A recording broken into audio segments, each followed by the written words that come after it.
il est quasiment 15 h. Ce que l'on vit en direct, finalement, c'est ce qu'a dit Emmanuel Macron à la presse régionale quotidienne, interview qui sera publiée en papier dès demain matin et dont nous avons dès aujourd'hui le détail. Philippe Corbet, on va schématiser.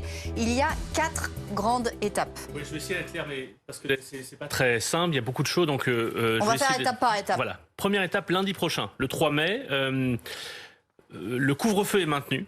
Télétravail est maintenu, mais c'est la fin des restrictions de circulation, c'est-à-dire la limite des 10-30 km. Concrètement, vous pourrez aller passer quelques jours en province si vous le souhaitez. Il n'y a plus de limite de déplacement interrégionaux. Je ne rappelle pas les mesures liées à l'école, retour des collèges, lycées, demi-jauge, etc. Mais effectivement, c'est le début du déconfinement. Deuxième étape importante, le mercredi 19 mai. C'est l'étape qu'avait évoqué le président de la République le 31 mars. Il avait dit mi-mai, donc ce sera le 19 mai. C'est le mercredi après le week-end de l'Ascension. Alors vendredi, oui, c'est pas anodin parce que c'est après ce long pont de 4 jours qui est férié pour beaucoup de Français. Ce qu'on nous disait ces derniers jours, c'est qu'il y a certains gouvernements plaidaient pour une ouverture juste avant le week-end, le 13 mai, d'autres après le week-end. Ce sera donc d'une certaine manière, comme me disait tout à l'heure une source à Bercy, ce sont plutôt les sanitaires qui ont gagné, ceux qui défendaient une position plus sanitaire qu'économique. Mais donc voilà, mercredi 19 mai, réouverture. C'est dans 3 semaines. C'est dans 3 semaines. Soyez concret. Donc là, jour important. En fait, c'est le jour le plus important. Couvre-feu à 21 h. Réouverture des commerces, réouverture des terrasses, de restaurants, de bars, avec des tables à 6 personnes maximum. Comme pour les commerces, d'ailleurs, on le précise, il y a des jauges. Absolument. Aussi. Je ne vais pas rentrer dans le détail, mais il y a plein d'histoires de jauges. Réouverture des musées, de monuments, cinéma, théâtre, là aussi avec des jauges, de tous les spectacles, salles de spectacle avec public assis, beaucoup de jauges pour tous ces lieux. Même chose pour des établissements sportifs de plein air, par exemple des stades. Avec là aussi un système de jauge. Des activités sportives pourront reprendre en plein air avec des protocoles adaptés. Je crois, tout à l'heure on évoquait, ça dépendra aussi des sports, sport de contact, pas sport de contact. Et les rassemblements de plus de 10 personnes resteront interdits. Donc ça, c'est l'étape du 19 mai. Troisième étape, le 9 juin, qui est aussi un mercredi. Le couvre-feu passe de 21 à 23 heures. Assouplissement du télétravail, réouverture des salles de café et de restaurants, avec là aussi une jauge, table de 6 personnes maximum.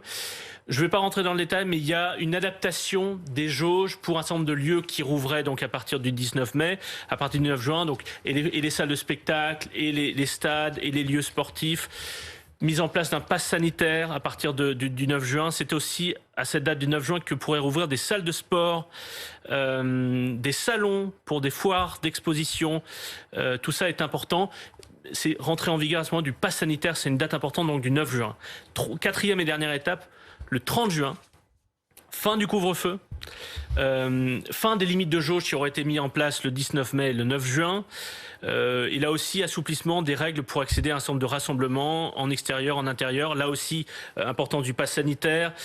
Les discothèques resteraient fermées au 30 juin. Donc je résume, 3 mai, 19 mai, couvre-feu 21 h et terrasses et musées, cinéma. 9 juin, couvre-feu 23 h. C'est les salles de café, de restaurant, assouplissement des jauges. Et 30 juin, fin du couvre-feu. Je mets tout de suite un gros bémol à tout ça. Tout ça dépend évidemment de la situation sanitaire. Et il va y avoir un mécanisme de frein qui va être ajouté. Ce mécanisme de frein permettra, selon des critères qui sont donc définis dès maintenant, de bloquer d'une certaine manière, de freiner ces réouvertures, y compris de façon locale. Alors, est-ce que c'est au niveau d'un département, par exemple au niveau d'un département?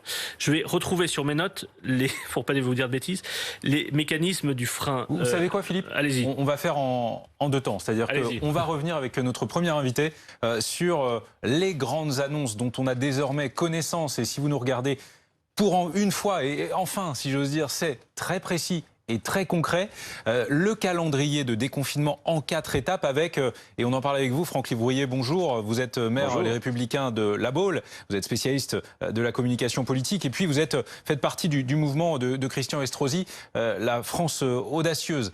Merci d'être avec nous d'abord. 4 étapes donc pour ce déconfinement en France que l'on attend tant depuis très longtemps. Le 3 mai pour la levée des restrictions pour les déplacements interrégionaux. Et la première vraie étape, si j'ose dire, c'est le 19 mai, avec notamment la réouverture des terrasses, des commerces, tout cela avec des jauges et un filet de sécurité qu'évoquait à l'instant Philippe Corbet du service politique, à savoir ces freins d'urgence prévus par l'exécutif. Enfin, dites-vous, vous aussi,